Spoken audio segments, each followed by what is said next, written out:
12월입니다. 벌써 2020년도 얼마 남지 않았습니다. 마지막 달인데, 그러니까 마지막 달이 되면은 항상 우리 자신의 돌아온 한 해를 점검할 수밖에 없습니다. 여러분 어떻습니까? 한 해 잘 살아왔습니까? 코로나 때문에 뭐가 어떻게 됐는지 모르겠어요. 그렇죠?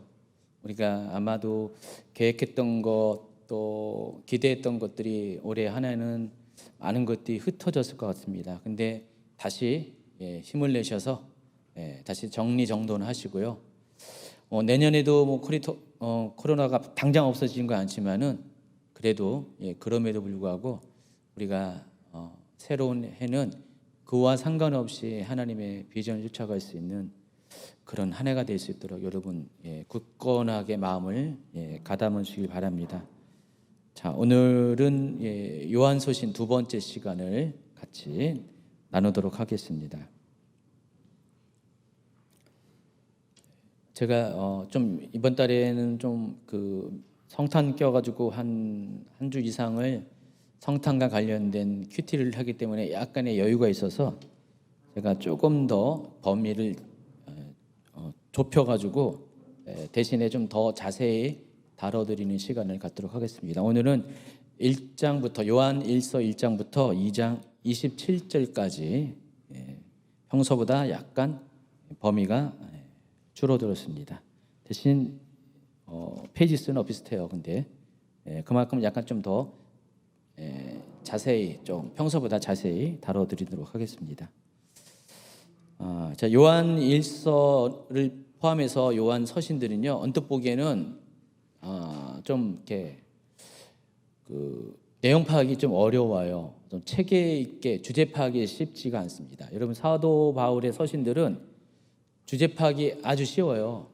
명확하게 사도 바울의 논리적이기 때문에. 그런데 요한복음도 그랬지만은 이 요한 서신도 저자에 따라서 좀 이렇게 우리가 한 번에 바로 여기서 뭘 말하려고 하는지가 딱 이렇게 눈에 싹 들어오지 않는 그런 케이스 중에 하나입니다. 사도 요한은 좀 여러분 일반 공간복음서와 달리 요한복음서는 좀 심오하고 장엄하고 영적인 복음서잖아요. 그렇죠? 다른 공간복음서는 사건 위주로 기록한 거에 비해서 요한복음은 물론 사건도 기록했지만은 굉장히 영적인 이야기를 많이 다뤘어요. 근데 요한복음이 쓰여지는 그 시기나 요한 서신이 쓰여진 시기나 짧게 보면은 한 1, 2년밖에 차이 안 나요. 길게 보면 10년까지 보지만은 상당히 그 간격 자체가 좁아요. 그러니까 사도 요한이 전부 다 나이가 아주 오래된 뭐 80대, 90대 이르렀을 때 기록한 거예요. 그래서 영적 깊이가 더 깊어지고 넓어지고 하는 그 시기에 기록된 거라서 그런지 요한 서신도 굉장히 영적인 서신서입니다. 영적인 내용이 있어요. 그래서 영적이다라고 하면은 논리적이지 않아 보일 수가 있다는 것입니다. 그래서 주제 파악이 약간 어려운 듯 보입니다. 체계적이지 않은 것처럼 보입니다. 여러 이야기를 계속해서 열거하는 것처럼 보이고요. 그렇게 보입니다. 그런데 자세히 또 살펴보면 또 그렇지가 않습니다. 자세히 살펴보면은 나름대로 체계적이고 주제가 명확하게 나타나 있다는 것을 알 수가 있습니다. 그래서 여러분 요한 1서를 지금 다루고 있는데 오늘부터 다루잖아요. 요한 1서는 어떻게 이해해야 되냐면은 이렇게 이해해야 됩니다. 먼저 사도 요한은 하나님에 관한 그 본질들, 속성들, 뭐 성품 이러고 뭐 다 이렇게 통하는 건데 하나님은 어떤 분인가에 대한 그 이야기를 먼저 본질적으로 이야기해요. 하나님은 이런 분입니다라고 이야기하고 그렇기 때문에 하나님의 그와 같은 것을 쫓아서 성도들은 그와 같은 삶을 살아야 됩니다. 그런 이야기식으로 이야기를 풀어갑니다. 그래서 먼저는 교리적인 이야기를 하나님의 본질과 관련된 교리적인 이야기를 하고 그 다음에는 그 본질에 맞는 성도들의 삶은 이렇게 살아야 됩니다라는 그런 이야기를 합니다. 보통 이제 바울 서신도 그렇지만 대부분의 신약 성경의 서신들은 먼저 이제 앞부분에 교리적인 이야기를 먼저 신학적인 이야기를 많이 해요. 그리고 뒷부분에는 그것에 대한 적용점을 가지고 이렇게 살아야 됩니다. 그런 이해가 이렇게 많이 있거든요. 그런 비슷한 패턴입니다. 요한일서도. 그래서 요한일서는 세 가지 주제를 크게 다루고 있습니다. 하나님은 빛이시다. 또 하나님은 의로우시다. 하나님은 사랑이시다. 자, 빛과 의로움과 이 사랑은 다 뭐예요? 하나님의 속성과 관련되어 있어요.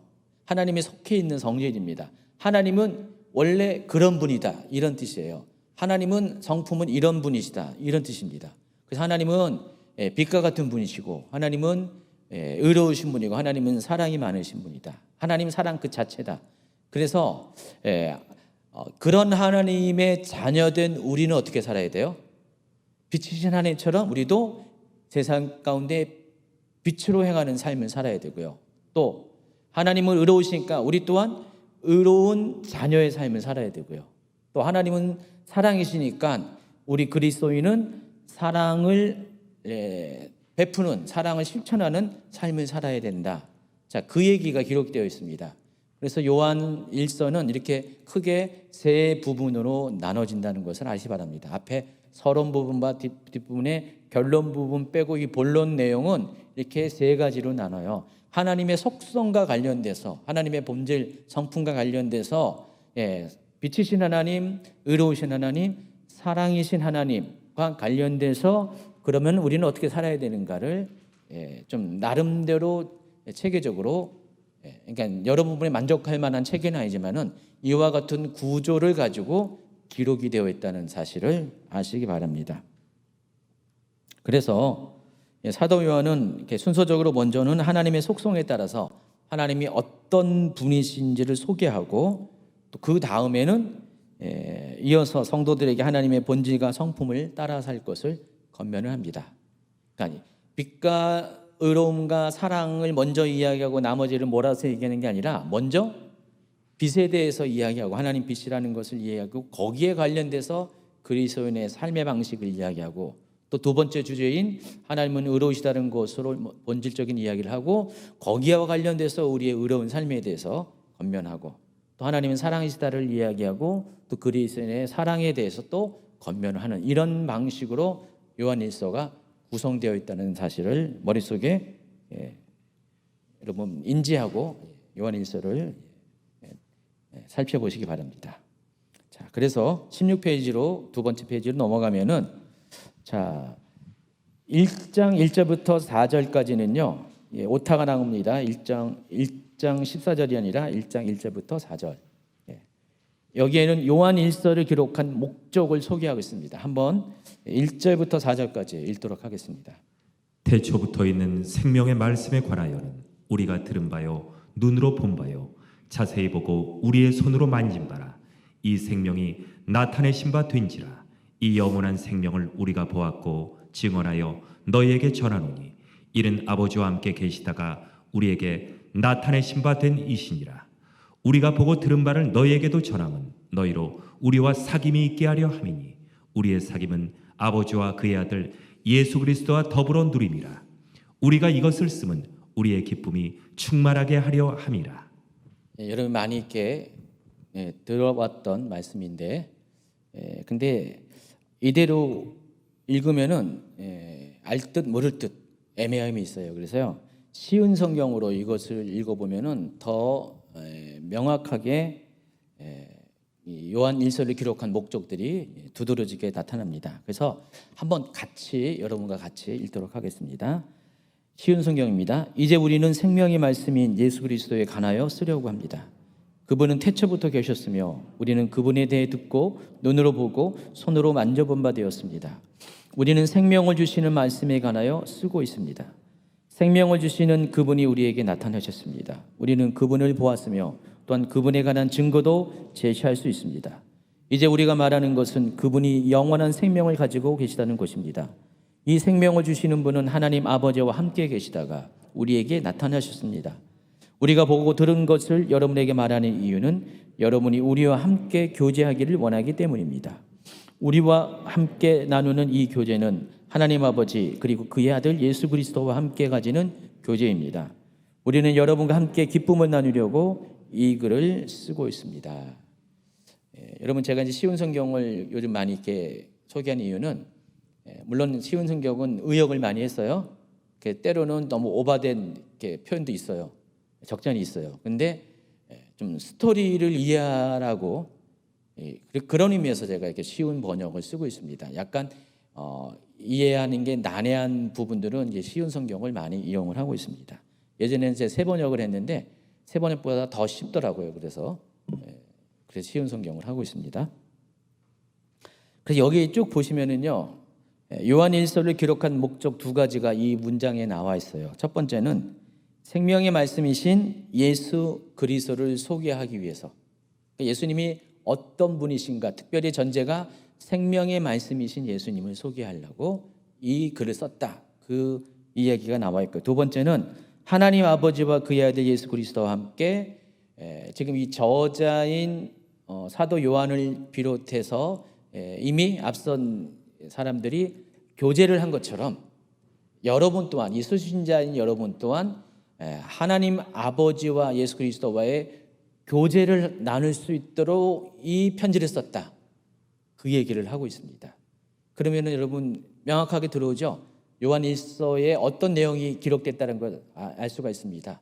곧 예수님은, 예수 그리스도에 대한 이야기, 또 하나님에 대한 이야기가 있어요. 그래서 특별히 또 하나님과 예수 그리스도와 우리와의 친밀한 교제를 나눌 수 있도록 그 하나님이 어떤 분인가에 대한 소개를 하고 있다는 사실을 여러분 먼저 파악을 해 주시기 바랍니다. 그래서 요한 1서의 세 가지 주제 중 첫 번째인 하나님의 속성과 관련된 세 가지 주제인 첫 번째인 하나님은 빛이시다라는 이야기를 오늘 요것만 다룰 겁니다. 다음 주에는 하나님은 의로우시다, 또 아마 또 이렇게 기회가 되면은 하나님은 사랑이시다까지 다 다룰 수도 있어요. 일단은 오늘은 그 중에서 첫 번째 주제인 하나님은 빛이시다라는 주제에 대해서 집중적으로 설명을 해드리겠습니다. 1장 5절에 보시면은 하나님은 빛이시다라고 선언이 나와 있습니다. 읽어주시기 바랍니다. 우리가 그에게서 듣고 너희에게 전하는 소식은 이것이니 곧 하나님은 빛이시라. 그에게는 어둠이 조금도 없으시다는 것이니라. 자, 그런데 하나님은 빛이시다라는 선언에는요, 두 가지 의미가 포함되어 있다는 사실을 여러분 아시기 바랍니다. 이 먼저는 하나님의 성품으로서의 빛의 의미가 있어요. 여러분, 빛은 상징적인 의미가 있다는 거 아시죠? 빛은 어떤 의미가 있어요? 세상을 밝히고 또 순수 그 자체, 깨끗함. 빛이 비치면 어떻게 해요? 어둠이 물러가잖아요. 그래서 빛은 진리에 해당하기도 하고요. 그러니까 빛이 주는 상징적인 의미가 있죠. 하나님도 마치 그와 같은 분이시라는 것입니다. 빛이 가지는 상징성처럼 하나님은 세상을 비치시는 분이고 진리에 서 있는 분이시고 진실하시고 순수하신 분이고 깨끗하신 분, 바로 그게 그분이 하나님이시라는 것입니다. 그런 하나님의 속성을 이야기하고 있어요. 그래서 하나님은 빛이시다라고 할 때 하나님은 그런 분이다라는 선언이에요. 근데 그와 동시에 여러분이 아마 간과한 부분이 있는데, 여기서 하나님은 빛이시다라는 것은 하나님은 빛 그 자체라는 의미도 있어요. 그러니까 물리적인 의미의 빛을 말하는 것입니다. 이 부분은 별로 생각 안 했을 것 같죠, 여러분? 상징적인 의미에서의 속성과 관련돼서 상징적인 의미에서의 그런 하나님은 빛이시다라는 그 정도만 여러분이 많이 알고 있는데, 근데 하나님은 빛이시다라는 이 선언 안에는요, 그와 더불어서 물리적인 성질로서의 빛에 대한 이야기도 다루고 있다는 사실을 아시기 바랍니다. 그래서 하나님은 물리적으로도 빛이세요. 그리고 빛의 근원이십니다. 여러분, 세상의 모든 빛의 근원이 하나님이세요. 세상의 모든 빛은 하나님으로부터 시작됐다는 사실을 아시기 바랍니다. 이제 내년 초에 창세기 1장을 이제 들어가겠는데, 거기서 제가 좀 더 다뤄드릴 생각을 갖고 있어요.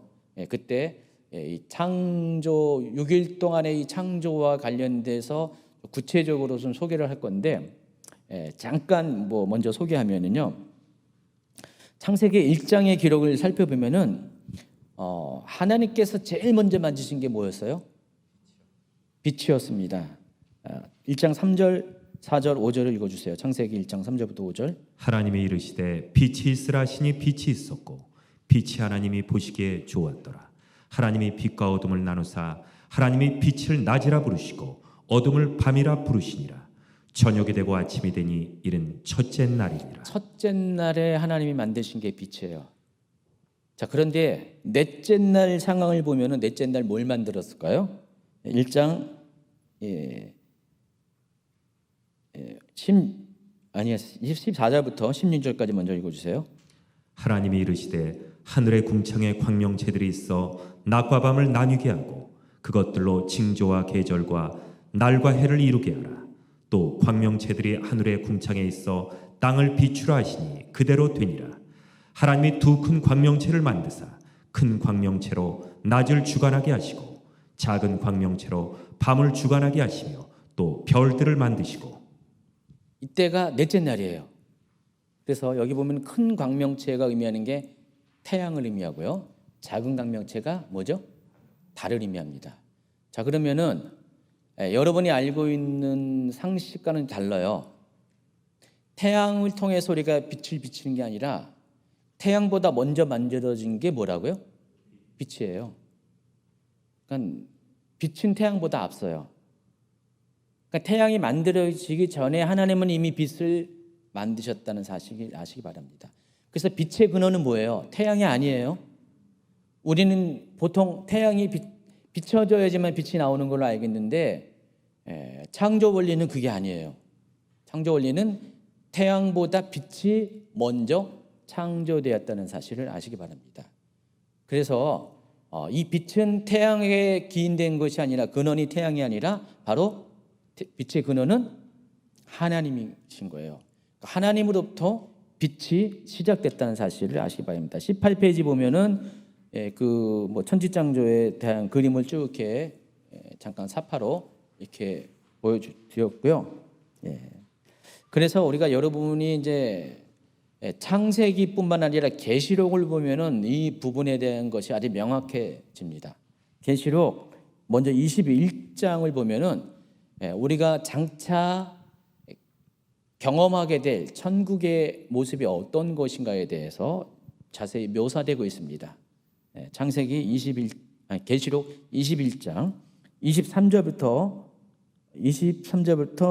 25절까지 읽어주세요. 그 성은 해나 달의 비침이 쓸데없으니 이는 하나님의 영광이 비치고 어린 양이 그 등불이 되심이라. 만국이 그 빛 가운데로 다니고 땅의 왕들이 자기 영광을 가지고 그리로 들어가리라. 낮에 성문들을 도무지 닫지 아니하리니 거기에는 밤이 없음이라. 예루살렘 새 예루살렘 성 말합니다.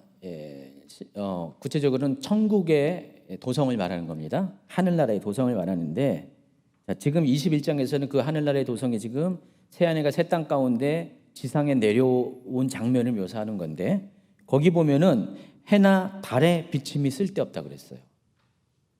그러니까 여러분이 장차 가게 될 그 하나님 나라는 태양과 달이 없어요. 별도 없어요. 그래서 별 볼 일 없는 곳. 별이 없는 곳이에요. 별들이 없습니다. 왜냐하면 하나님 자체가 빛이시기 때문에. 그래서 하나님의 영광이 비칠 때 천국은 환해져요. 또 여기 보면 어린 양이 예수 그리스도를 말하죠. 등불이 되신다고 그랬어요. 그래서 천국의 광경을 보면은 천경의 광경 보면은 해와 달이 쓸데가 없는 곳. 왜냐하면 하나님의 영광의 광채로 천국 전체가 밝혀지는 그런 곳이라는 사실을 여러분이 아시기 바랍니다. 계시록 4장을 또 한번 연속적으로 한번 읽어보실까요? 그러자 성령께서 즉시 나를 이끄셔 하늘로 올라갔습니다. 내 앞에는 한 보좌가 있었고 그 보좌에 어떤 분이 앉아 있었습니다. 앉으신 분의 모습은 벽옥과 홍옥처럼 밝게 빛나고 그 보좌는 에메랄드처럼 무지개 빛으로 둘러싸여 있었습니다. 자, 그림으로 한번 봐야죠. 그러니까 자, 이게 하나님 보좌의 광경인데 또 몇 가지 사파를 제가 이렇게 또 보여주세요. 자, 보시면은 저 보호자에 누가 앉아 계신 게 보입니까? 안 보여요? 제 눈에는 보이는데. 누군지 모르지만은 빛 가운데 빛이 밝아서 우리가 확인은 안 되지만 누군가 앉아 계시죠. 하나님이세요. 여러분이 하나님에 대한 오해가 하나님은 빛이시다니까, 마치 하나님 빛이시다, 하나님은 영이시다, 그러니까 하나님의 형체도 없고 아무것도 없는 그런 분이라고 생각하는 분들이 여기 중에서 한두 분 계실런지도 모르겠어요. 근데 아닙니다. 여러분이 오해해요. 하나님은 모양이 있어요. 형체가 있으세요. 진짜로 그래요. 여러분, 그 하나님 보좌에 대한 그 그림을 다 이렇게 한번 이렇게 구글에서 검색을 해서 보세요. 그럼 거기 사파들 내용을 보면은요, 거의 대부분 이렇게 약간 형체가 보일 때만 또 이렇게 그린 것도 있고, 아예 그냥 빛으로만 표현되어 있지만은 명확한 거는 다 하나님은 보좌에 앉아 계신 분으로 다 묘사를 하고 있습니다. 하나님은 실제로 형태를 갖고 계신 분입니다. 하나님이 형상이 있으세요. 모양이 있는 분이라는 것을 아시기 바랍니다. 그러니까 물질적인 빛으로만 존재하는 게 아니라, 그러니까 하나님은 모양이 있으신데 그 하나님으로부터 빛이 나온다는 거예요. 빛의 출발이 하나님이에요. 태양이 발광체잖아요. 여기는 광명체라고 나와 있잖아요. 그러니까 창세기에는 큰 광명체라고 하는데, 태양이 발광체, 빛을 내비치는 존재죠. 그런 물질적인 존재인데, 하나님도 마찬가지예요. 하나님은 하나님 자체 안에 빛을 내뿜어 주시는 분이라는 것입니다. 그래서 여기 이 뭐 에메랄드 빛으로 보이는 이런 이렇게 무지개 빛으로 보이는 이런 여러 가지 빛들은 하나님 자체로부터 나온 거예요. 외부에서 하나님을 비춰주는 그 빛이 아니라 하나님에서 뿜어 나오는 빛이 그런 빛이라는 것입니다. 이해하시겠어요? 그래서 그 빛이 천국을 비추고 있어요. 그러니까 하나님 보호자로부터 나온, 하나님부터 나오는 그 빛 자체만 있어도 다른 발광체가 필요 없는 거예요. 해나 달이나 전등이나 이런 게 필요 없는 거예요. 천국은요. 하나님 계신 것 자체가 빛이기 때문에 하나님 나오는 빛으로 천국이 비춰진다. 그 장면입니다.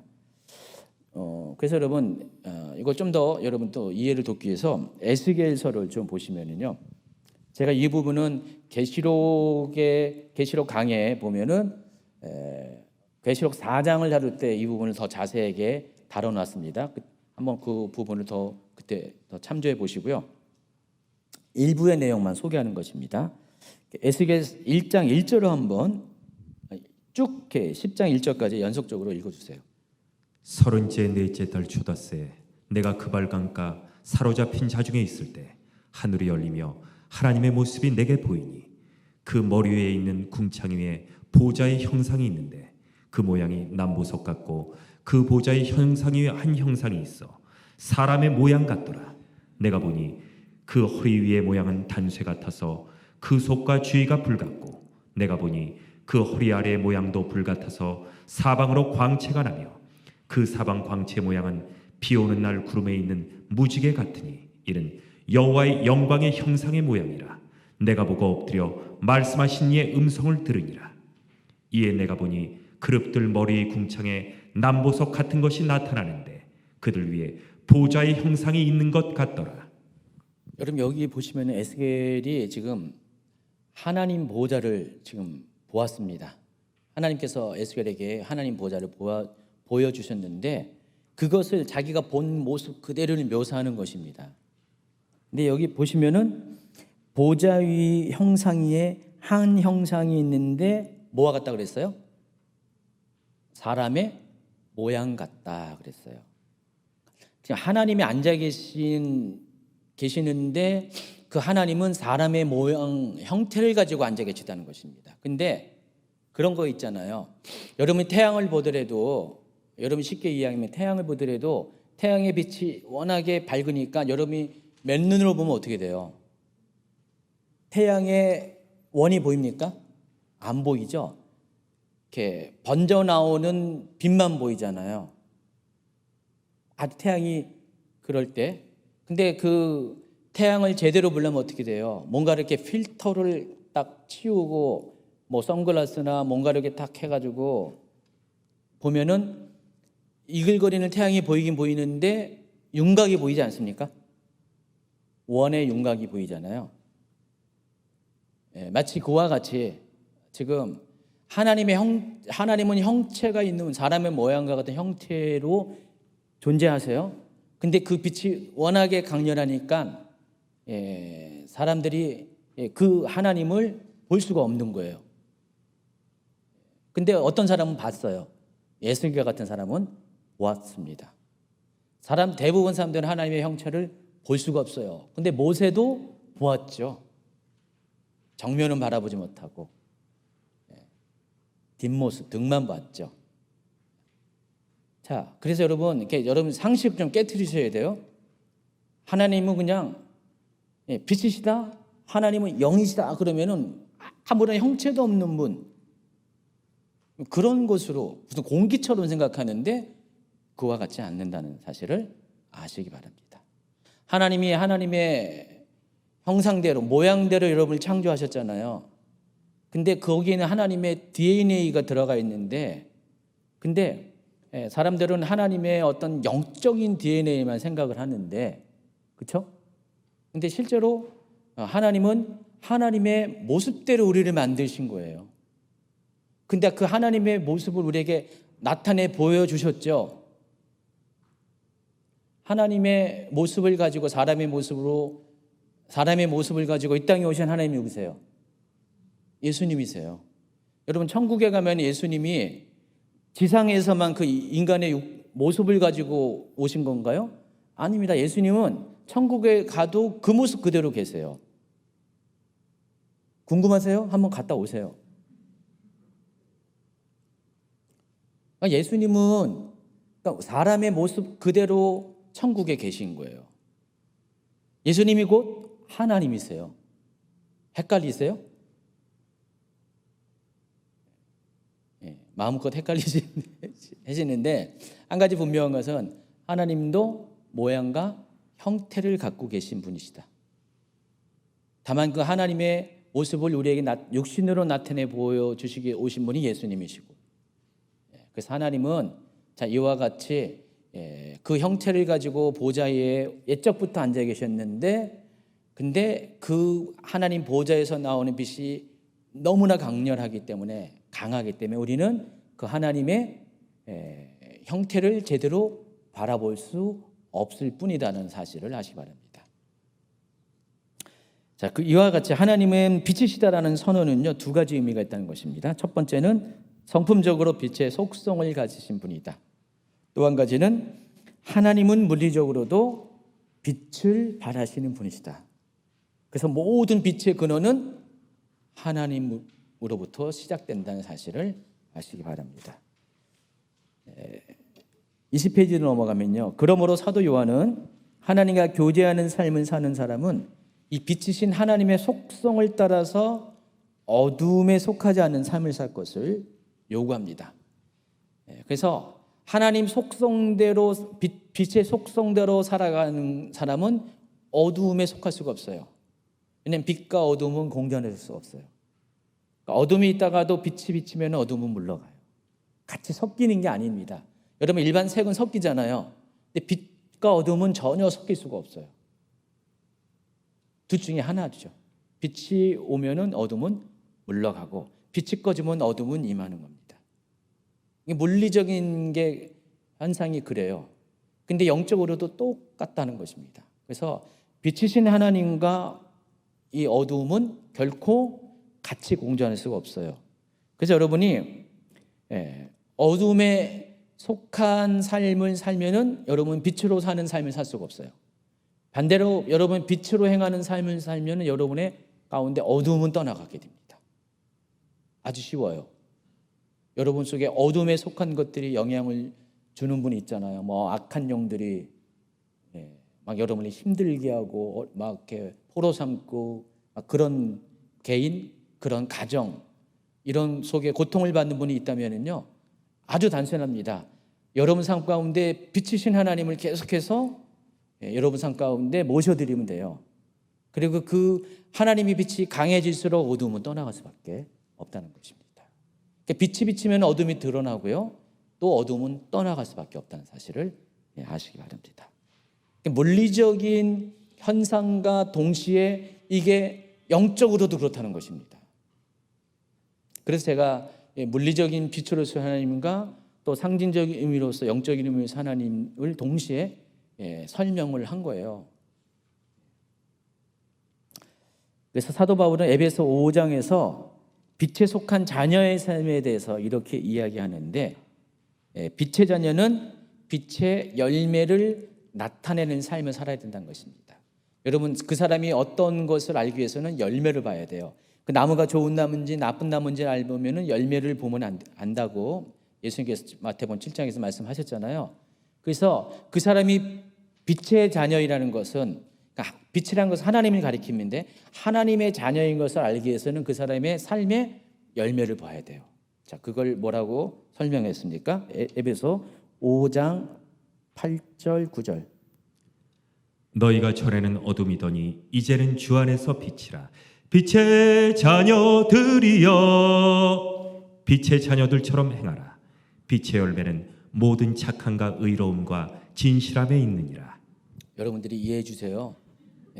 이거 너무 재미없거든요. 그래서 가끔 이렇게 애드립을 넣어야지 낭독하시는 분도 좀 이렇게 할 수가 있습니다. 그렇죠? 우리 노겐 전사님부터 빛의 자녀처럼 행하십시오. 예. 그래서 빛의 열매는 여기 보시면 선하고 의로우며 진실된 삶으로 여러분을 인도한다 그랬어요. 그러니까 하나님은 여러분으로 하여금 선하고 의로우며 진실된 삶으로 인도해 주신 분이고, 그런 하나님의 인도를 따라 살면 여러분은 어떻게 해요? 실제로 그런 열매를 나타내는 삶을 살게 된다는 것입니다. 자, 이렇게 성도들이 빛의 열매를 드러내는 삶을 살게 되면은 빛이신 하나님과 교제하는 삶이 가능해요. 여러분, 하나님과 친밀해지고 싶어요? 근데 여러분이 어둠에 있으면 하나님과 친밀해질 수가 없어요. 그러니까 빛과 어둠은 공존할 수가 없으니까. 그러니까 여러분이 하나님과 친밀해지고 싶으면은 여러분 속에 있는 어둠의 영역들을 떠나버려야 돼요. 쫓아내 버리셔야 돼요. 그러면은 빛이신 하나님이 여러분에게 다가올 수가 있는 것입니다. 여러분이 많이 죄를 지면은, 악을 행하면은 여러분 안에 있는 하나님의 빛이 희미해집니다. 근데 반대로 여러분이 어둠에 속한 것들을 회개하고 그렇게 살지 않으면은 여러분 안에 그 빛이, 하나님의 빛이 더 강해져요. 여러분, 헬라어로 빛을 가리켜서 포스라는 단어를 쓰는데, 포스가 뭐예요? 포스가 느껴진다고 했잖아요.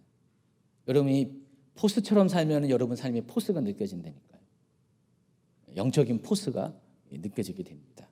그래서 여러분의 이렇게 하나님과의 친밀함을 원하는 삶을 사는 비결은 아주 심플하다는 사실을 아시기 바랍니다. 그래서 그것을 요한일서 1장 6절 7절은 이렇게 이야기합니다. 쉬운 성경으로 읽어주세요. 그렇기 때문에 만일 우리가 하나님과 사귀고 있다고 말하면서 여전히 어두움 가운데 살고 있다면 우리는 거짓말쟁이며 진리를 따라 살고 있지 않는 것입니다. 하나님께서 빛 가운데 계시기에 우리 역시 빛 가운데서 살아야 합니다. 우리가 빛 가운데 살게 되면 서로 교제하게 됩니다. 제가 서론에 얘기한 것처럼 이렇게 1장 5절에는 하나님은 빛이시다 선언했죠. 그리고 바로 6절부터 그런 빛이신 하나님의 성품대로, 속성대로 우리는 어떻게 살아야 되는가를 바로 설명하고 있잖아요. 이렇게 빛의 자녀로 행하는 삶에 대해서 이렇게 설명을 하고 있습니다. 자, 그런데 그러니까 요한 서신이 이렇게 헷갈리는 이유 중에 하나가, 그러면 빛 얘기했으면 계속 빛만 얘기하면 되는데 갑자기 보혜사이신 예수님에 대해서 또 얘기를 딱 끄집어내요. 그러니까 헷갈리는 거예요. 주제 파악이 힘든 거예요. 뭐 이 얘기했다 저 얘기했다 하는 것처럼 느껴진다는 것입니다. 자, 보시면은 이 두 번째 단락을 보면은 본론의 두 번째 단락에 보면은 보혜사이신 예수님에 대한 이야기가 나옵니다. 7절 후반부부터 7절 이상 후반부를 좀 읽어주세요. 또한 하나님의 아들이신 예수 그리스도의 피가 우리의 모든 죄를 깨끗이 씻어 주실 것입니다. 갑자기 다른 주제처럼 이야기하잖아요. 자, 그런데 사도 요한은 전혀 다른 주제 얘기하는 것이 아니라 이거예요. 여러분이 만약에 빛 가운데 행함으로써 하나님과 교제하는 삶을 살게 된다면 그 결과로서 예수 그리스도의 피가 여러분의 모든 죄를 깨끗하게 씻어주신다라는 그런 얘기를 하고 있는 것입니다. 그래서 이제 8절, 9절, 10절을 한번 보시면 그게 어떤 의미인지 명확하게 여러분에게 다가오게 될 겁니다. 읽어주세요. 만일 우리가 죄가 없다고 말하면 스스로 속이고 또 진리가 우리 속에 있지 아니할 것이요 만일 우리가 우리 죄를 자복하면 그는 미쁘시고 의로우사 우리 죄를 사하시며 우리를 모든 불의에서 깨끗하게 하실 것이요 만일 우리가 범죄하지 아니하였다면 하나님을 거짓말하는 이로 만드는 것이니 또한 그의 말씀이 우리 속에 있지 아니하니라. 이것도 많이 요절로 외우잖아요. 9절 말씀. 그거만 딱 여러분 이렇게 많이 외우는데 전체적인 문맥 안에 스토리 안에서 여러분이 이 부분을 또 이해해 주시기 바랍니다. 지금 1장 7절 후반부에 보면은 하나님의 아들인 예수 그리스도의 피가 우리 죄를 모든 죄를 깨끗해 주실 것이다 그랬어요. 우리가 빛 가운데 거하는 삶을 살게 된다면 빛 가운데 행함으로써 하나님과 교제하는 삶을 살면은 예수 그리스도께서 우리 모든 죄를 씻어준다 그랬습니다. 자, 이 얘기를 하면서 갑자기 만약 우리가 죄가 없다고 하면은 우리 스스로가 속이고 진리가 우리 속에 있지 아니한다라고 하고 또 만약 우리가 우리 죄를 자복하면은 우리 죄를 사하시고 우리를 모든 불의에서 깨끗하게 하실 것이다. 이런 이야기를 하고 있습니다. 자, 이 말을 하는 이유는 이런 겁니다. 여러분이 만약에 빛 가운데 빛이신 하나님과 교제하는 삶을 산다면은 여러분이 해야 될 것 중에 하나가 뭐냐면은 죄를 고백하는 삶을 살아가는 것입니다. 그러니까 여러분은 죄인입니까? 죄인 아닙니까? 얘기를 못 하십니까? 죄인이에요? 죄인 아니에요? 죄인입니다. 그럼에도 불구하고 예수 그리스도를 통해서 하나님이 여러분의 죄를 씻어 주셨잖아요. 근데 여러분은 여전히 죄를 짓고 있는 건 사실이잖아요. 그래서 우리가 두 가지 죄와 관련돼서 우리는 이제 신분적으로는 죄인이 아니에요. 왜냐하면 우리는 중생하면서 원죄로부터 자유하게 되니까 신분적으로는 죄인이 아닌데, 근데 문제는 행위적으로는 계속 죄를 짓고 있다는 것입니다. 자범죄를 짓고 있잖아요. 그래서 우리는 죄인이 아니다는 말도 맞고 우리는 죄인이라는 말도 맞아요. 이해하시겠죠? 제 성격에 따라서 우리의 고백이 이렇게 둘로 나눠진다는 것입니다. 그렇다면은 여러분이 계속해서 죄를 짓고 있다면 어떻게 해요? 나는 죄인이 아닙니다. 나는 전혀 죄를 안 짓고 있습니다. 라고 말한다는 것은 거짓말하는 것이라는 거예요. 지금 사도 요한은. 사람은 육신을 갖고 있는 한 하나님 나라 갈 때까지는 계속 죄를 짓는 거예요. 죄 없다라고 말해서는 안 된다는 것입니다.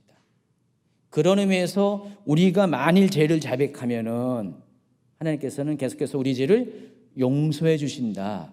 우리가 계속해서 우리의 죄를 회개한다면은 하나님은 계속해서 자범죄로 지은 죄들을 그때마다 상황마다 고백하는 때마다 계속해서 지우시고 또 지워주신다. 그 얘기를 하고 있는 것입니다. 그래서 우리가 죄를 고백하는 게 상당히 중요한 게 우리가 죄를 고백함으로써 어떻게 해요? 더 이상 죄를 안 지려고 하는 삶을 산다는 것입니다. 만약에 우리가 죄를 고백 안 하면 어떻게 돼요? 내 안에 있는 죄가 있음에도 불구하고 이것이 수면 아래로 내려가고 인정하지 않으니까 마치 없는 것처럼 나는 죄인이 아닌 것처럼 하다 보니까 실은 죄를 짓고 있음에도 불구하고 나는 죄인이 아니라고 이야기하는 것입니다. 이 일들을 누가 많이 하는 자? 누가 많이 해요? 구원파 사람들이 그런 거예요. 그럼 구원파 사람들은요, 처음 예수 믿을 때 중생할 때 첫 번째 죄에 대한 회개 외에는 예수 믿은 이후에는 회개를 하면은 예수님을 부인하는 것이다라고, 구원을 거부하는 것이라고 가르쳐요, 교리적으로. 그래서 회개는 일생에 딱 한 번, 예수님 영접할 때 딱 한 번. 그 이후로는 어떻게 해요? 나는 구원받았다라는 그 사실만 붙잡고 사는 거예요. 그게 마치 영지주의가 말하는 그 영적인 세계를 인도하는 그 영적인 지식, 그노스, 그와 같은 비슷한 개념이라는 거예요. 그것만 붙잡고 있으면 자기는 영생한다라는, 천국 간다라고 착각에 빠지고 있습니다. 근데 구원파 사람들이 죄 안 짓고 삽니까? 엄청 죄를 많이 짓고 살거든요. 여러분, 구원파 사람들 이렇게 경험한 분들 보면은요, 굉장히 죄책감 없이 살아가요. 여러분, 예전에 세월호 거기에 관계된 선장 다 구원파 사람들이거든요. 그 사람들은 그 자기들이 하는 행동, 이런 잘못에 대해서 죄책감이 일반 사람보다 거의 없어요. 실제로 그렇다는 것입니다. 구원파의 가장 이단적인 것이, 가장 문제가 그거거든요. 구원받은 그 사실 하나, 그 언제 몇 년 몇 시에 구원받았다는 그것이 마치 영지처럼, 영적인 지식처럼 붙잡고 그렇게 구원받은 이후에 회개를 부인하는 삶을 삽니다. 그래서 하도 그런 일이 많으니까 요즘 들어서 구원파도 세 종류의 파벌이 있는데, 저 안양에 속해 있는, 안양에 뭐 있어요? 거기에 있는 구원파 교단이죠. 구원파도 교단이 3개가 있는데, 그쪽에서는 1장 9절은 또 허용해요. 방금 읽은 요한일서 1장 9절. 자백은 괜찮대요. 회개는 안 되고 자백은 된대요. 회개와 자백에 뭔 차이가 있는지 모르겠는데, 차이가 있긴 있죠. 자백은 그냥 말만 하는 거고, 회개는 돌이키는 거잖아요. 돌이키면 안 되고 입술로 자백은 된다, 그런 의미인지 모르겠어요. 그런 뜻으로 말한 건지 모르지만은, 회개란 단어는 피해가면서 자백은 된다, 또 그런 식으로 교리를 또 수정해서 가르치기도 합니다. 자, 그런데 우리는 죄의 고백이 필요한 이유가 있습니다. 죄의 고백은 곧 회개를 가져오게 해서, 회개는 우리의 삶이 이전처럼 죄를 짓는 삶을 살지 않도록 우리를 인도해 주는 역할을 합니다. 그래서 계속해서 빛 가운데 자신을 드러내는 작업이 필요해요. 이게 바로 회개예요. 죄의 고백입니다. 그러니까 여러분이 계속해서 빛 가운데 살기 위해서는 빛 가운데 자기 자신을 노출시켜야 돼요. 자기 자신을 감추는 것이 아니라, 빛이 비치는데 내 속에 더러우니까 자꾸만 옷을 껴입고 막 그래가지고 내가 더럽다는 것을 빛 가운데 조명받지 않으려고 하는 행동을 하지 말라는 것입니다. 빛 가운데 여러분의 속을 다 꺼내 보이라는 것입니다. 꺼내 보면 꺼내 보일수록 어떻게 해요? 창피하잖아요. 부끄럽잖아요. 어떻게 다음부터는 그와 같은 삶을 안 살려고 노력하잖아요. 이게 회개예요. 근데 자꾸만 덮어버리면 어떻게 돼요? 실은 여기 안에 죄성으로 가득 차 있는데 겉으로만 아닌 척 하니까 어떻게 해요? 죄 짓는 삶에서 여러분이 자유할 수가 없어요. 계속 죄를 질 수밖에 없습니다.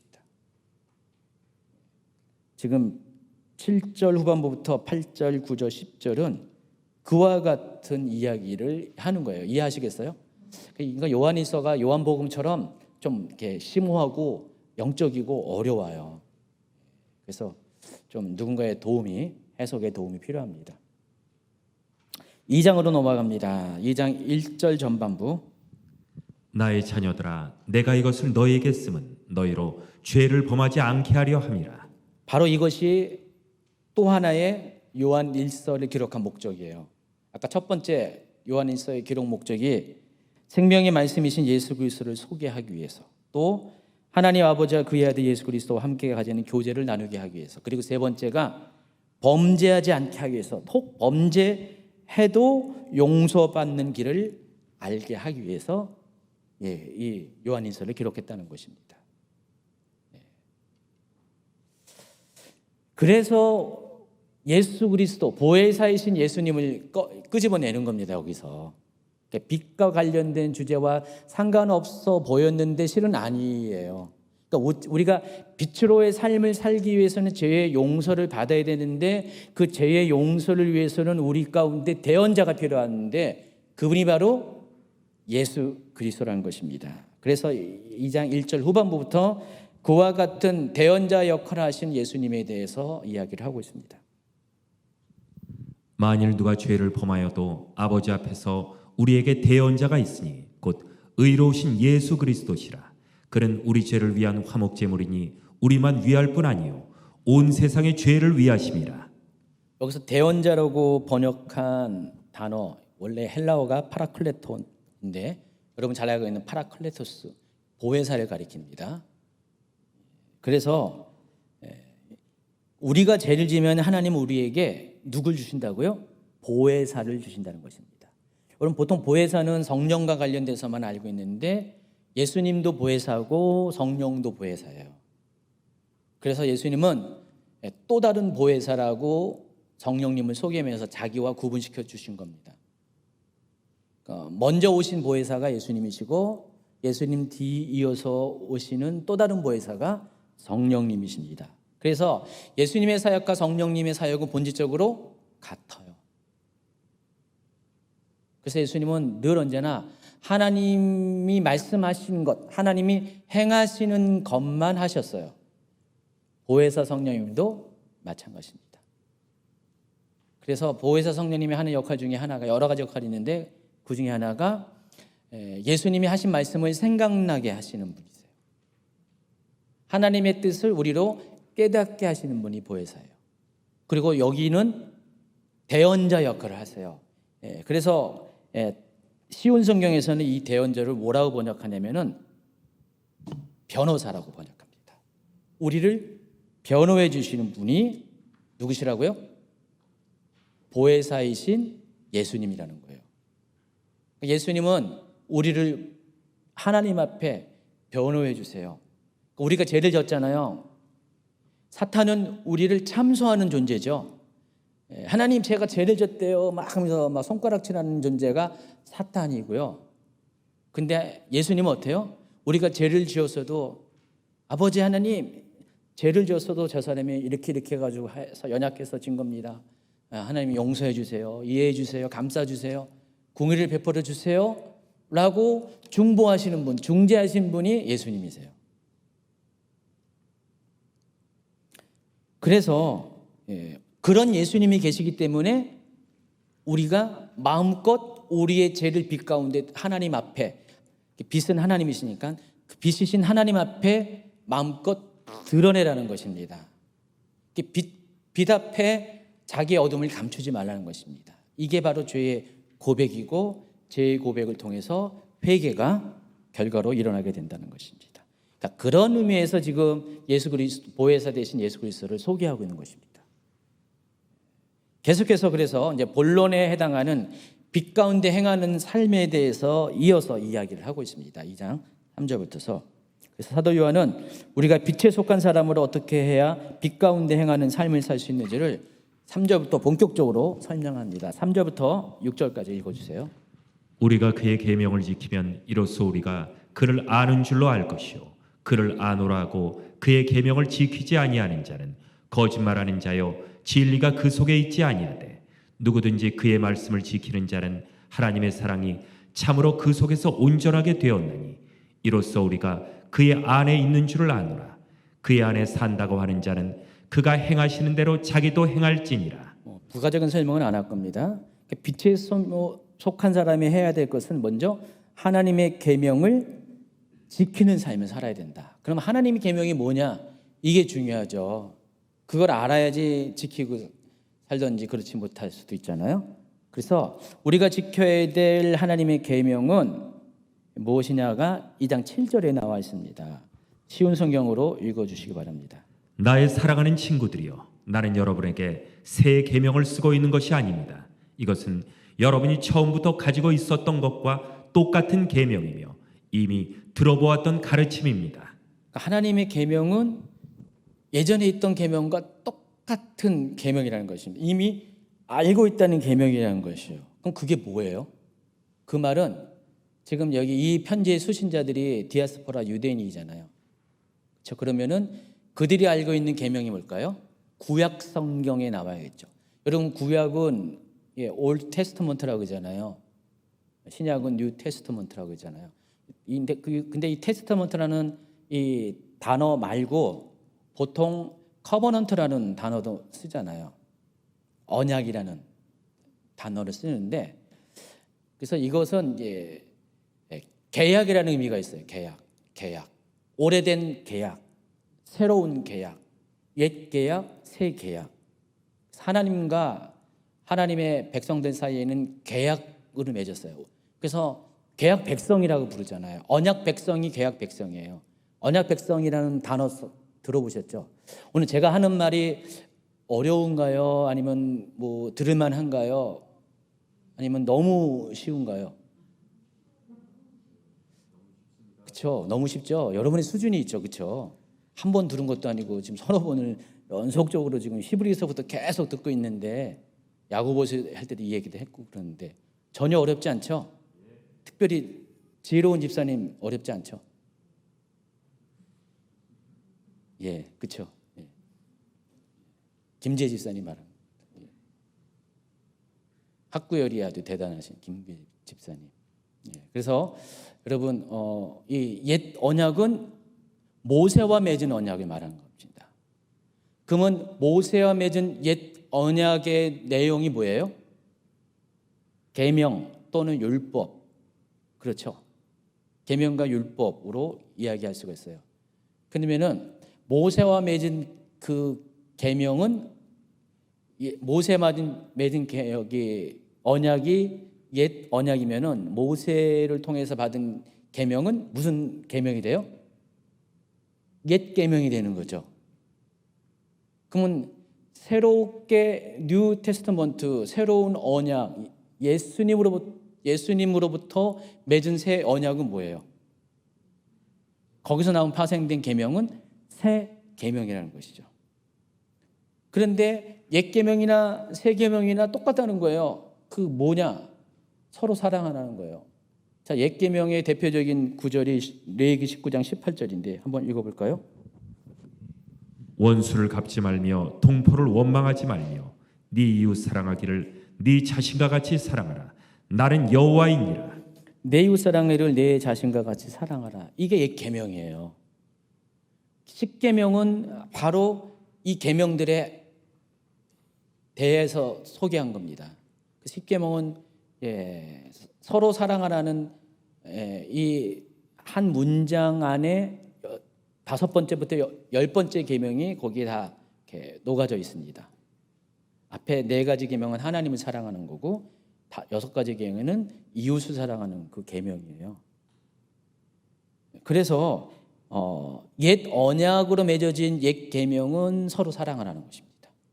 근데 예수님은 요한복음 13장 34절에 이런 말씀하셨습니다. 15장 12절까지 연속으로 읽어주세요.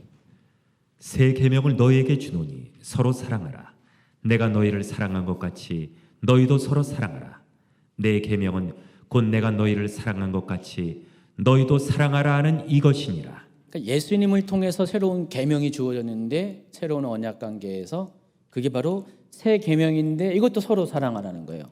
그러니까 레위기 19장 18절의 그 계명이나 요한복음 13장 34절의 새 계명이나 내용적으로 동일해요. 다른 게 전혀 없습니다. 자, 그럼에도 불구하고 오늘 본문으로 다시 돌아가면은 요한일서 2장 8절 전반부를 한번 읽어주세요.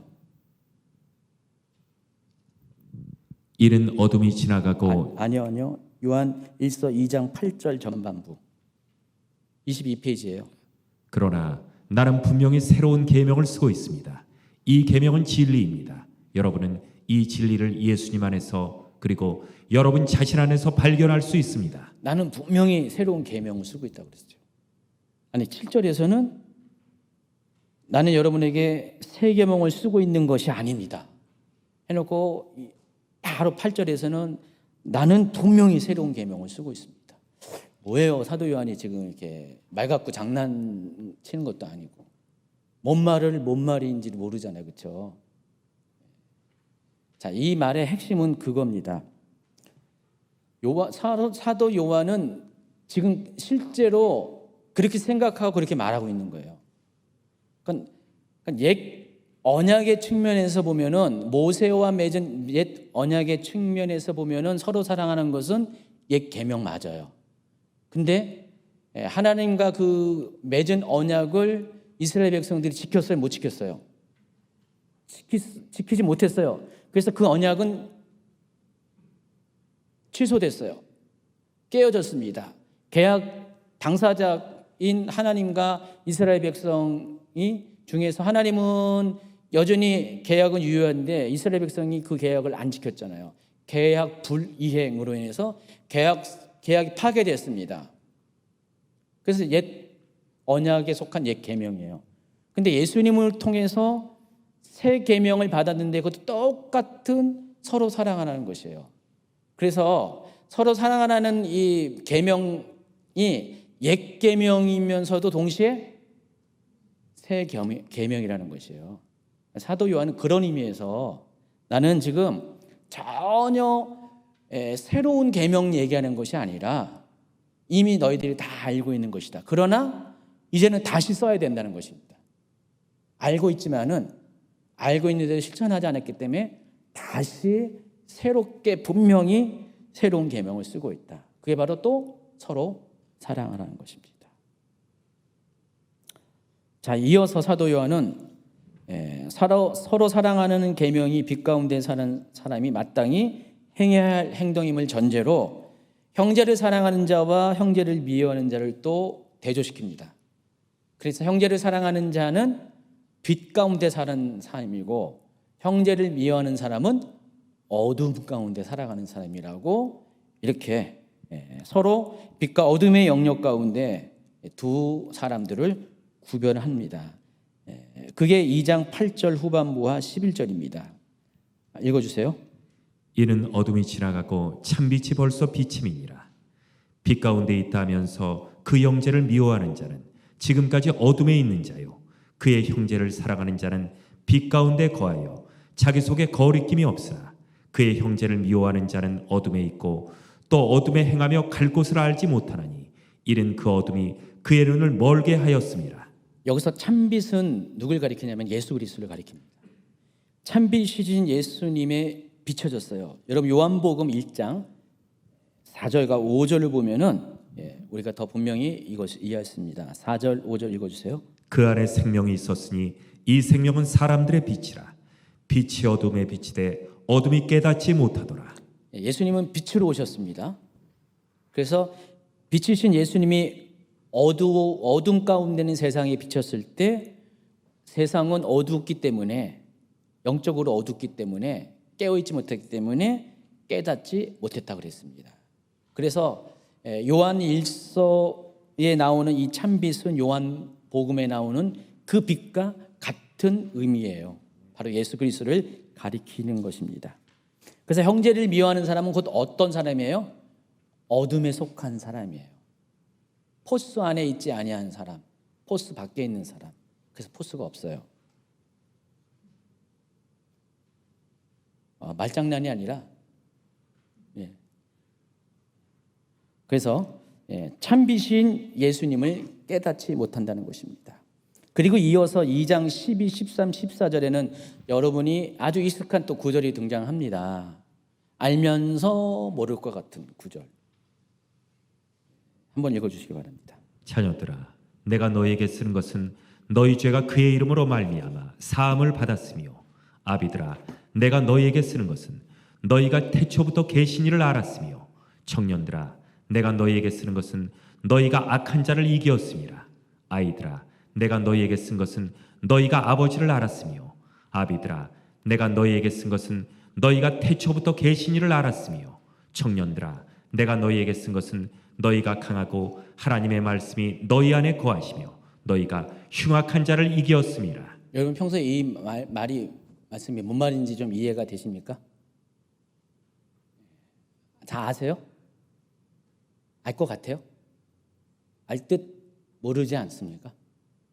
제자훈련 저랑 같이 한 사람은 아는데, 제자훈련 요 구절을 다루는데, 여러분 알 듯 모를 듯 하잖아요. 근데 여기 보면은 사도 요한은 각각의 연령에 따른 세대들에 대한 호칭이 나와요. 자녀, 아비, 청년, 또 반복적으로 이번에는 자녀 대신 아이, 또 청년, 아비. 자녀와 아이라는 단어만 좀 다르게 쓸 뿐이지 본질적으로 자녀나 아이나 비슷비슷한 나이대를 말하는 건데, 뭐 아비, 청년은 똑같잖아요. 같은 말을 지금 반복적으로 2번씩이나 하고 있습니다. 그래서 이게 뭔 말인지 헷갈릴 수가 있습니다. 자, 솔직히 이거에 대한 해석들이 굉장히 분분해요. 여러 가지 다양한 해석들이 나와 있는데, 제가 보는 관점에서 여기에 언급되는 이 호칭들은 영적인 세대를 말하는 것입니다. 영적 성장의 순서에 따른 세대. 그러니까 영적인 성장의 순서대로 자녀의 세대가 있어요. 영적인 자녀의 세대, 영적인 아비의 세대, 영적인 청년의 세대, 이렇게 봐야지 맞습니다. 물론 저도 그런 다양한 주장 중에 한 주장인데, 그러니까 제가 보는 관점에서 그렇다는 것입니다. 왜 그런지는 이제 설명을 통해서 여러분이 아실 수가 있을 것 같습니다. 먼저 자녀 또는 아이 세대에 대해서 좀 한번 살펴보면요, 요한일서 2장 12절에 보면은 자녀들아 내가 너에게 쓰는 것은, 여기서 자녀들이라는 단어가 테크니아라는 단어를 사용했는데, 이 단어는 44번 슬라이드를 보여주시면요, 부모와 유아 사이의 관계적인 측면에서의 호칭이에요. 자녀란 것이 뭐예요? 어느 부모의 자녀 이렇게 소개하잖아요. 그러니까 부모와 아이 사이의 관계 안에서 불려지는 호칭이 자녀예요. 그래서 이 자녀는 부모에 굉장히 의존하는 그런 존재예요. 그런 의미에서 자녀들아 이렇게 부른 거예요. 또 요한일서 2장 14절 전반부는 아이들아 내가 너에게 쓴 것은, 여기서 아이라는 것은 파이디아라는 단어를 사용했는데, 이것은 유아나 아이의 미숙한 점, 미성숙한 점. 여러분, 아이들은 좀 미성숙한 존재들을 아이들의 특징이잖아요. 그런 의미에서 아이라는 표현을 했다는 것입니다. 아직 배워야 하는 것이 많은 사람, 이런 초점에서 이 아이라는 단어, 파이디아라는 단어를 사용했어요. 근데 결론적으로는, 연령적으로는 같아요. 영적인 나이도 같습니다. 자녀나 아이나. 그래서 이 자녀와 아이의 특징은 뭐냐? 너희 죄가 그 이름으로 말미암아 사함을 받았다 그랬습니다. 너희 죄가 그의 이름으로 말미암아 사함을 받았다는 것은 뭐예요? 이제 막 예수 그리스도의 이름의 권세를 통해서 죄 용서함을 받았고 구원을 받았다. 이제 막 믿음의 길에 들어섰다. 그래서 영적으로 아직 어린아이다. 아직 의존성이 있는, 혼자서는 할 수 없고 부모가 돌봐야 되는, 부모 세대가 돌봐야 되는 영적으로 어린 신자를 말하는 것입니다. 이해하시겠죠? 추가적으로 14절에서는요,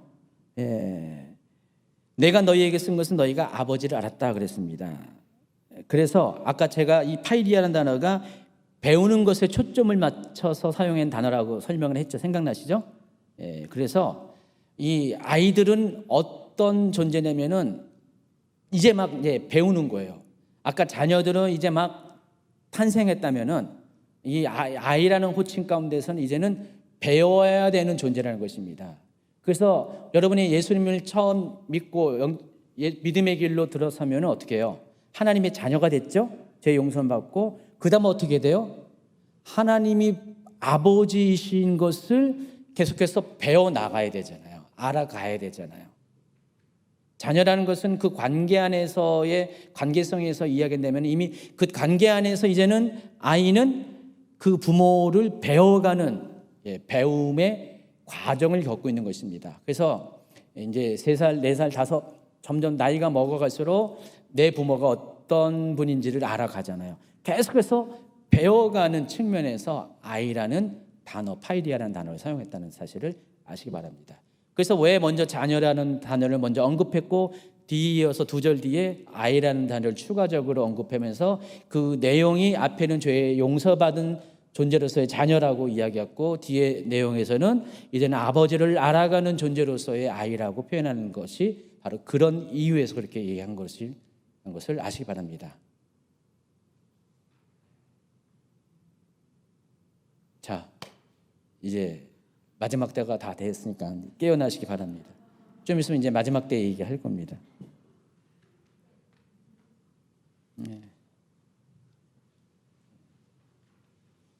그래서 그런 의미에서 자녀 또는 아이 세대는 이제 계속해서 하나님을 알아가고 배워가는 아버지로서 하나님을 알아가고 배워가는 그런 영적 세대라는 것입니다. 그래서 그런 사람들은 계속해서 하나님 아는 것에 잠깐 집중해야 돼요. 혹시 여러분 중에 그런 분 계십니까? 아마 수요일 날 나오신 분들 중에는 거의 그런 분들은 드물 거예요. 만약에 그런 분들은 여기까지 못 나와요. 아직 아이의 신앙 갖고 있는 분들은 여기까지는 잘 못 나와요. 적어도 그때 청소년기, 그렇죠? 청소년기. 그래서 반항을 하는 세대라서 나왔다 안 나왔다 그러라. 오늘 보니까 춥다고 안 나오신 분도 있고. 그러면 안 됩니다. 반항하면 안 됩니다. 두 번째 영적인 세대 두 번째는 아비 세대입니다. 자, 아비 세대에 관한 것은 똑같아요. 13절 후반부가 전반부와 14절 후반부가 같은 내용을 얘기하고 있습니다. 같이 읽습니다. 시작. 아비들아, 내가 너희에게 쓰는 것은 너희가 태초부터 계신 이를 알았으며 그랬습니다. 아비들의 특징은 태초부터 계신 이를 알았다는 것의 특징이 있어요. 그런데 태초부터 계신 이가 누구인지를 알아야지 이 말이 뭔 말인지 알 수 있잖아요. 그럼 태초부터 계신 분이 누굴까요? 하나님? 여기 답이 나와 있죠. 자, 요한 1서 1장 2절 또 요한 복음 1장 2절을 1장 1절 2절 똑같이 1장 1절 2절인데 요한 복음과 요한 1서를 연속적으로 읽으시기 바랍니다. 먼저 요한 복음입니다. 태초에 말씀이 계시니라. 이 말씀이 하나님과 함께 계셨으니 이 말씀은 곧 하나님이시니라. 그가 태초에 하나님과 함께 계셨고. 요한 1서 1장 1, 2절 태초부터 있는 생명의 말씀에 관하여는 우리가 들은 바요 눈으로 본 바요 자세히 보고 우리의 손으로 만진 바라. 이 생명이 나타내신 바 된지라. 이 영원한 생명을 우리가 보았고 증언하여 너희에게 전하노니 이는 아버지와 함께 계시다가 우리에게 나타내신 바 된 이시니라. 그러니까 요한복음과 요한일서는 굉장히 비슷한 표현들이 많이 있어요. 서로 영향을 주고받고 있습니다. 아마 요한일서가 요한복음의 영향을 받았을 가능성이 더 크죠. 시기적으로 뒤에 기록됐으니까. 자, 여기 보시면은 알겠지만은 태초에 계신 말씀은 예수 그리스도를 가리킨다는 것을 아시기 바랍니다. 그래서 여러분 영적으로 아비 세대의 특징은 예수님이 누구인가를 잘 아는 사람들이에요.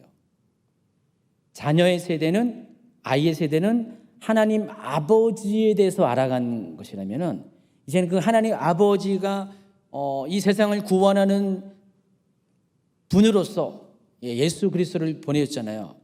그 말은 지금 아비 세대는 하나님의 구원 계획에 대해서 아는 사람이라는 뜻입니다. 예수 그리스도를 통한 하나님의 구원 계획을 대해서 구체적으로 아는 사람이라는 것입니다. 근데 그 예수 그리스도가 어떤 분이에요? 요한 1서에 보면은 생명의 말씀이신 예수 그리스도.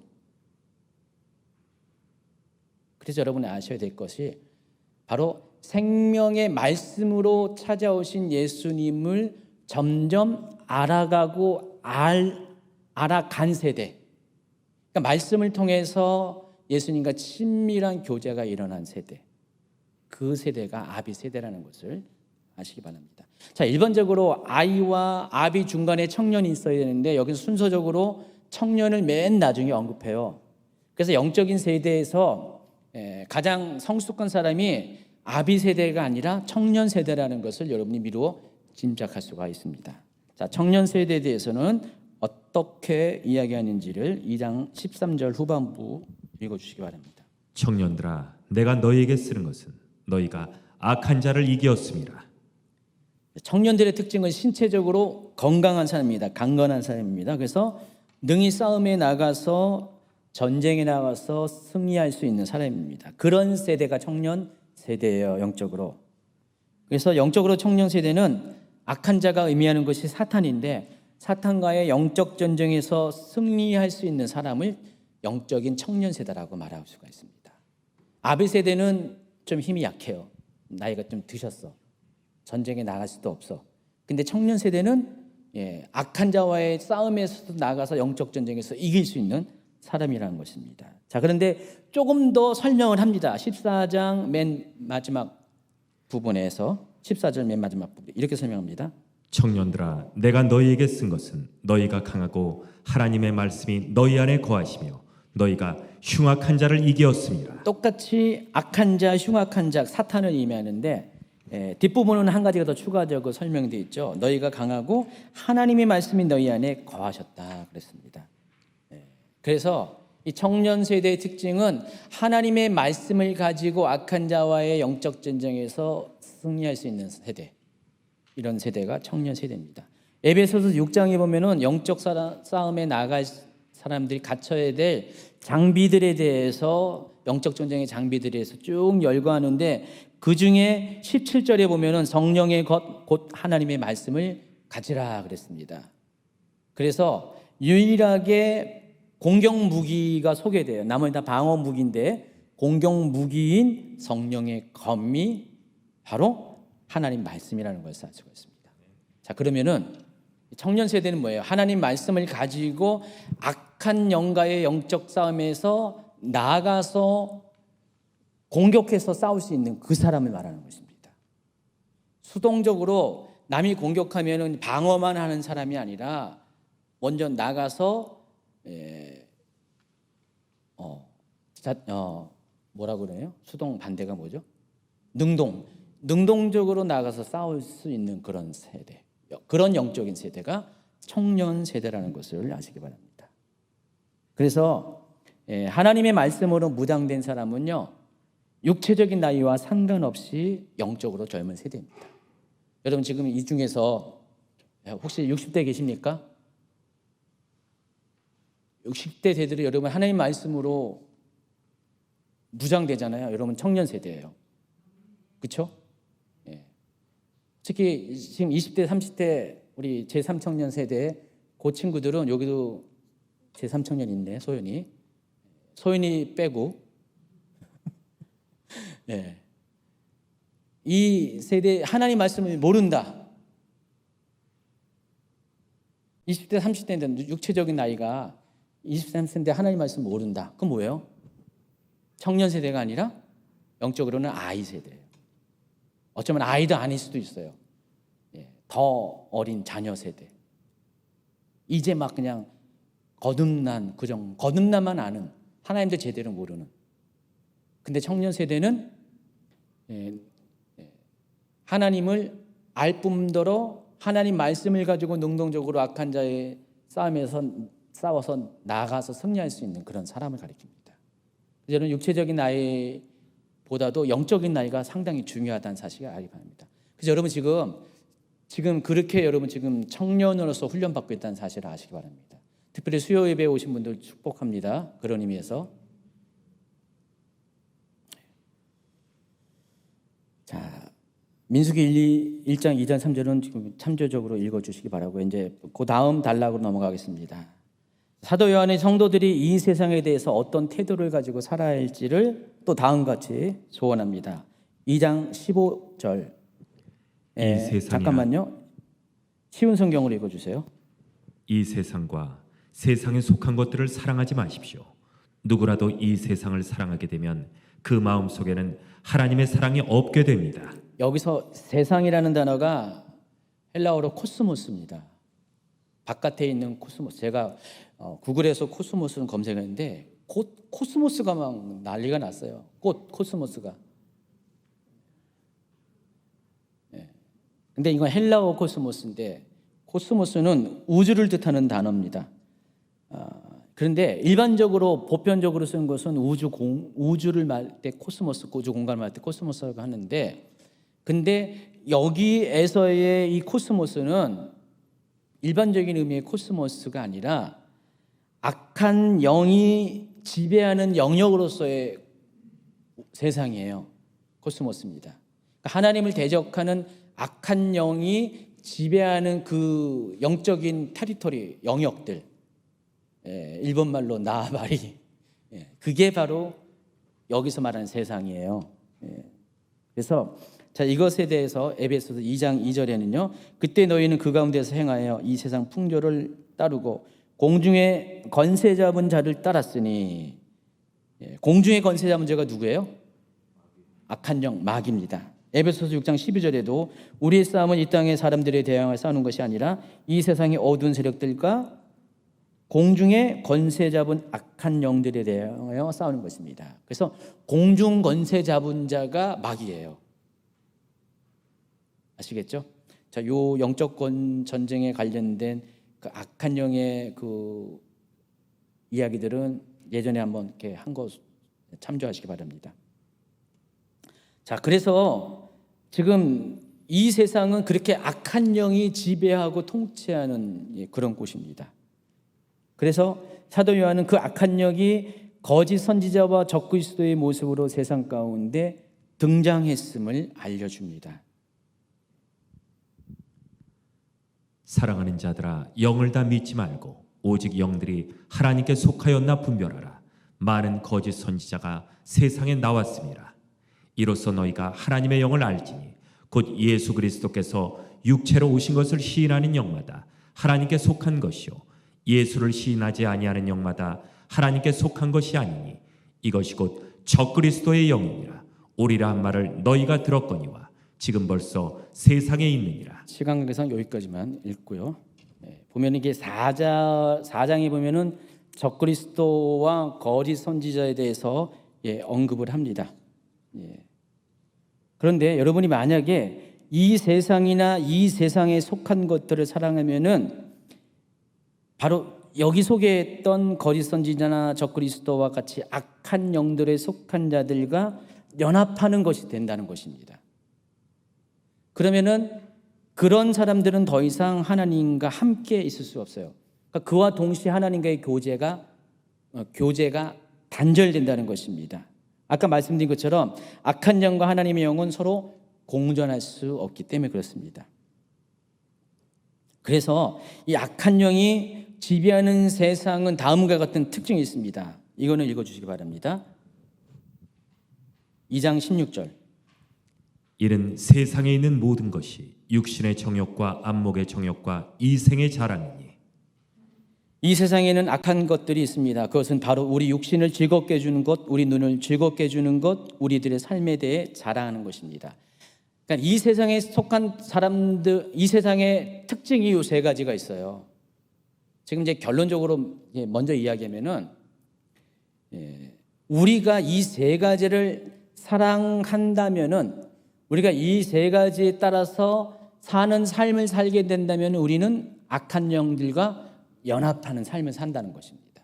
여러분이 정말 육신의 정욕과 안목의 정욕과 이생의 자랑에 충만한 삶을 산다면은, 성령 충만이 아니라 이 세상 것들과 충만한 삶을 산다면은 여러분은 이미 그 자체가 악한 영과 연합한 거예요. 왜냐하면 이 세상에 속한 이것들을 사랑하는 거기 때문에. 그래서 그렇게 사랑하면은 그 마음속에는 하나님을 사랑하는 것이 떠나가게 된다는 것입니다. 다시 말해서 어두움이 들어오니까 빛이 떠나갈 수밖에 없다는 것입니다. 여기서 육신의 정욕은 어떤 것을 의미하면은 일반적인 식욕, 성욕, 수면욕 3대 사람들의 욕구라고 그러죠. 이것을 의미하는 것이 아니라 영적인 것과 대조를 이루는 인간의 악한 욕망을 의미합니다. 정욕은 욕망을 제어하지 못하는 탐욕이에요.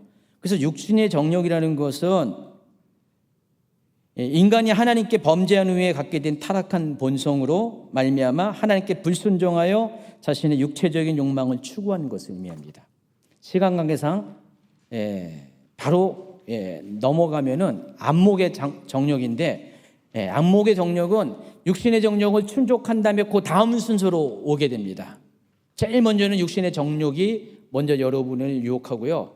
그 육신의 정력이 채워지면 다음 순서로 찾아오는 게 안목의 정력인데, 눈을 즐겁게 하는 것입니다. 그리고 이 안목의 정력의 최고조는 성적인 유혹입니다. 그리고 세 번째가 이 세상에 속한 세 번째 특징이 이생의 자랑인데, 자기 소유나 또 자기 자신을 자랑하고 싶은 욕구입니다.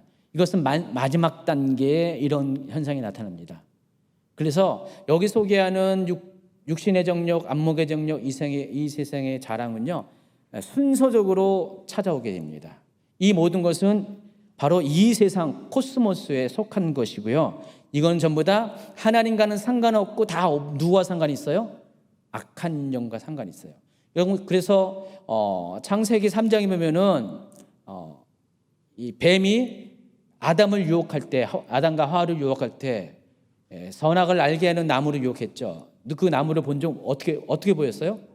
먹음직하고 보암직하고 지혜롭게 할 만큼 탐스럽다고 했죠. 또 마태복음 4장에 보면 예수님이 시험을 당했을 때 제일 먼저 뭐로 시험 받았어요? 먹을 것으로 시험 받았어요. 돌덩이가 떡덩이가 되게 하라. 또 갑자기 뭐 높은 곳에 올라가서 뛰어내리라. 또 천하 만국을 보여주면서 경배해라. 이게 다 순서적으로 이렇게 미혹들이 이어지잖아요. 이게 다 같은 맥락이에요. 여기 육신의 정력, 안목의 정력, 이생의 자랑과 창세기 3장과 마태복음 4장의 내용이 같은 맥락이라는 것을 아시기 바랍니다. 그래서 마귀는 창세기 때부터 마지막 때까지 같은 방법으로 공격해 와요. 그래서 여러분, 적이 공격하는 패턴을 알면은 방어하기 쉽잖아요. 근데 희한하죠. 알면서도 넘어가. 그래서 여러분이 제일 먼저 육신의 정력부터 여러분이 이렇게 방어를 잘하면요, 뒤에 것은 자동적으로 방어가 되는 거예요. 근데 이걸 허용하면은 계속해서 이와 같은 2차, 3차의 시험이 찾아오게 된다는 사실을 아시기 바랍니다. 그래서 이 악한 영이 지배하는 세상과 이 세상에 속한 것들은 결국 그리스도의 재림 때 세상이 심판을 받을 때 함께 멸망합니다. 요한 1서 2장 17절, 이 세상도 그 정욕도 지나가되 오직 하나님의 뜻을 행하는 자는 영원히 거하니라. 지나가요. 그렇지만 하나님의 뜻을 행하는 사람만이, 다시 말해서 하나님과 사귐을 가진 사람들만이, 빛이신 하나님의 자녀처럼 행하는 삶을 사는 사람들만이 영원토록 영생하는 삶을 살게 될 것이다. 그 얘기를 하고 있습니다. 이제 마지막 단락입니다. 마지막 단락 요 이야기만 하고 마치겠습니다.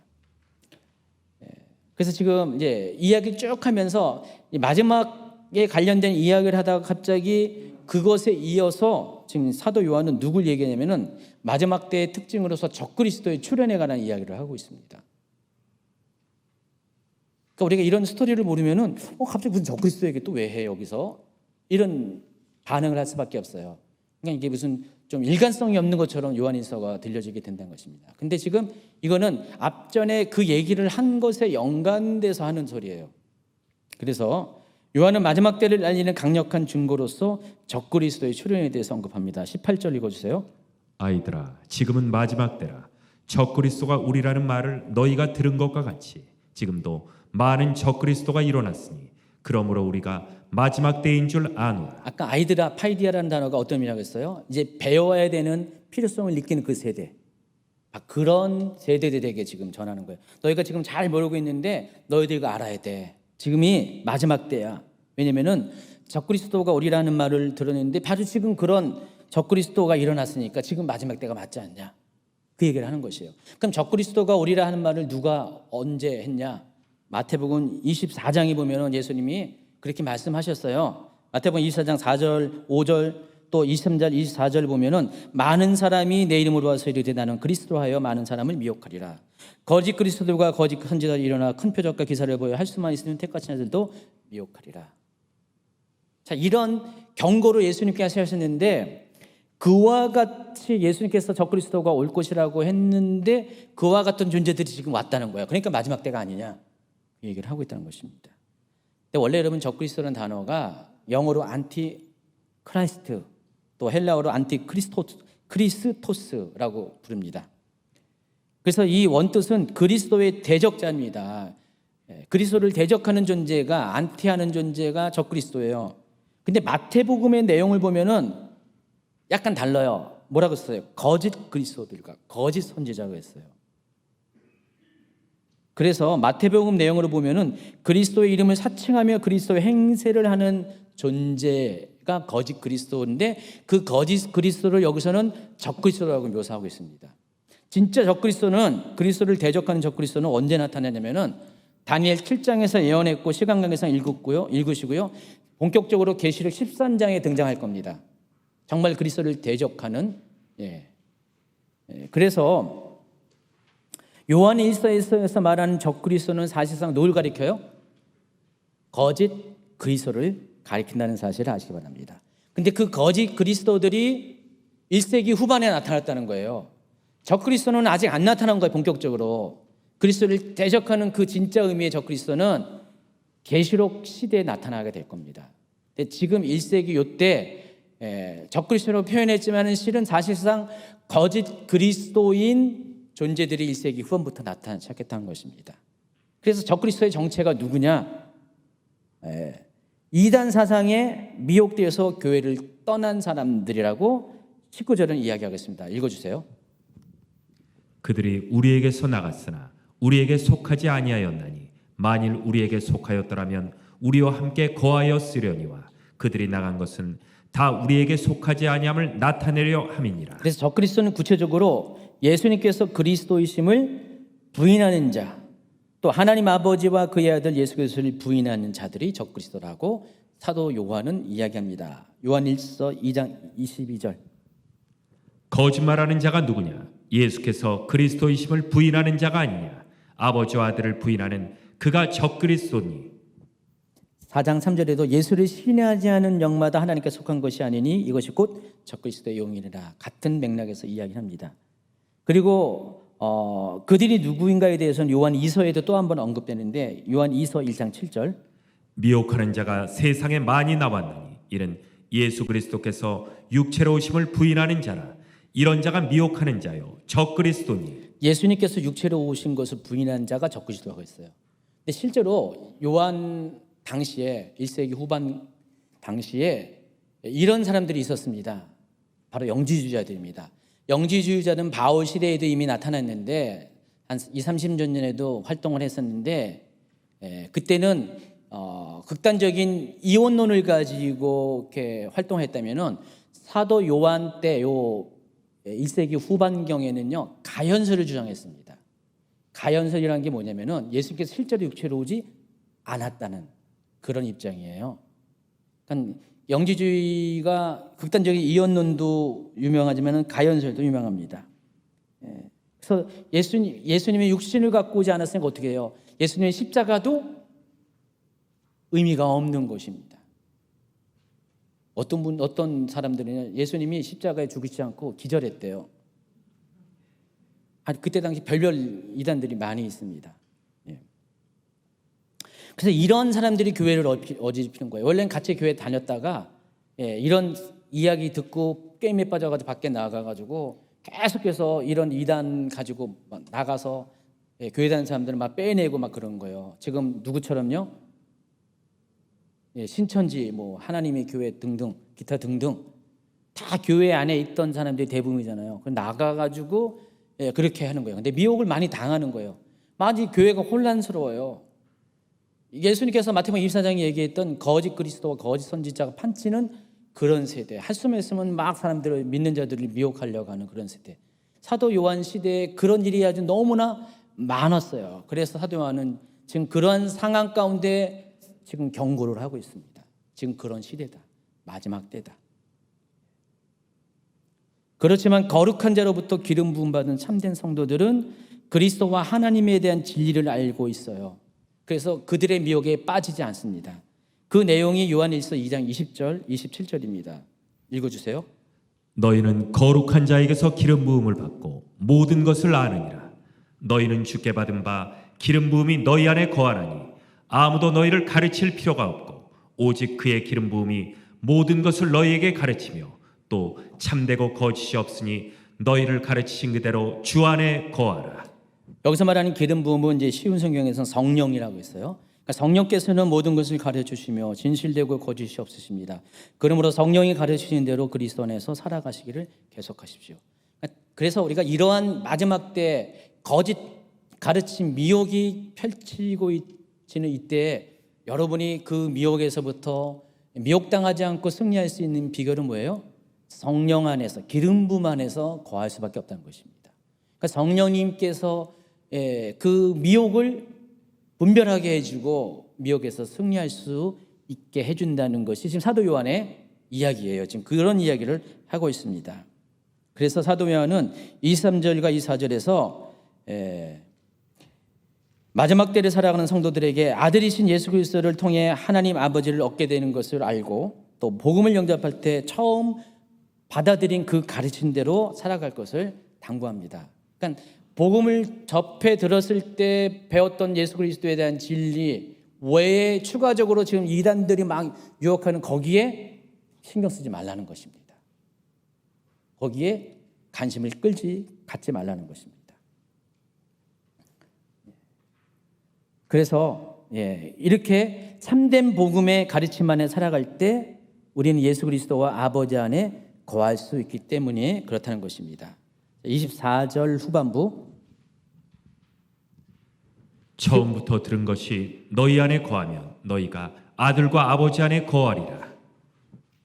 그래서 예수 그리스도 약속하신 이 영원한 생명은 어디서부터 오는 거예요? 참된 복음 안에서 하나님께서 허락하신 거예요. 그러니까 여러분이 참된 복음 안에서 진리의 복음 안에서 거하 있을 때만 여러분 안에 영원한 생명이 있는 것이지 복음 밖에 나가버리면은 이런 이단 미혹에 빠져서 나가버리면 여러분은 생명을 잃어버린 자가 된다는 것입니다.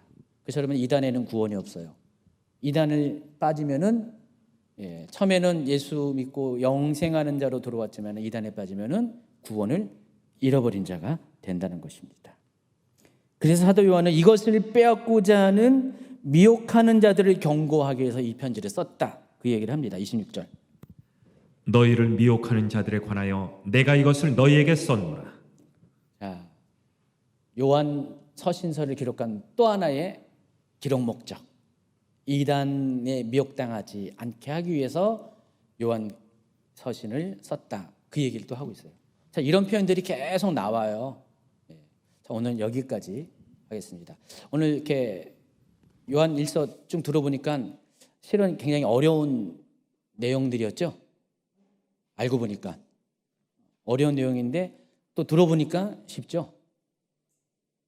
그래서 여러분 이 요한일서의 메시지를 통해서 오늘 첫 번째 요한일서의 큰 주제인 하나님은 빛이시다에 대한 이야기를 했는데 먼저 여러분 하나님의 빛이신 것을 믿음으로 수용하시고 이제는 어떻게 해요? 믿음을 수용했던 것은 믿음대로 빛으로서의 삶을 여러분도 살아가셔야 됩니다. 모든 착함과 의로움을 가지고 선한 일을 하나님이 기뻐하시는 하나님의 기준에서 선한 일을 행하는 여러분이 되기를 예수님의 축원합니다.